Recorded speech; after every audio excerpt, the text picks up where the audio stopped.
एक गांव में एक किसान रहता था। एक दिन उसे जंगल में एक अजीब सा अंडा मिला। उसने उसे अपने मुर्गी के अंडों के साथ रख दिया। कुछ दिनों बाद उस अंडे से एक चील का बच्चा निकला।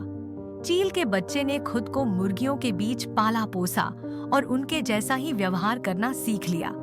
वह मुर्गियों की तरह ही चलता, कूदता और थोड़ी ऊंचाई तक उड़ता। उसे लगता था कि वह भी एक साधारण मुर्गी है। वह कभी आसमान की तरफ देखता तो सोचता, काश मैं भी वहां उड़ पाता। लेकिन तुरंत उसे लगता, मैं तो मुर्गी हूँ, यह मेरे बस की बात नहीं। एक दिन एक बूढ़ा संत गांव में आया।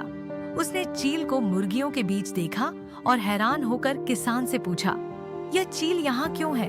किसान ने कहा, यह चील है, लेकिन इसे मैंने मुर्गियों के बीच पाला है, इसलिए यह भी अब मुर्गी बन चुकी है। संत ने कहा, चील हमेशा चील ही रहती है, चाहे वह कहीं भी पली हो। किसान ने जवाब दिया, नहीं, यह अब उड़ नहीं सकती, यह तो एक मुर्गी की तरह ही है। संत ने चील को अपने हाथ में उठाया और कहा, तुम चील हो, आकाश तुम्हारी सीमा है, उड़ो।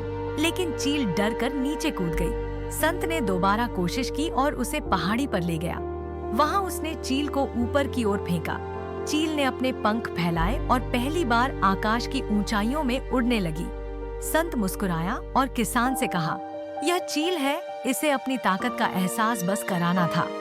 हर इंसान के अंदर भी एक चील होती है, उसे बस अपनी ताकत पहचानने की जरूरत है। शिक्षा।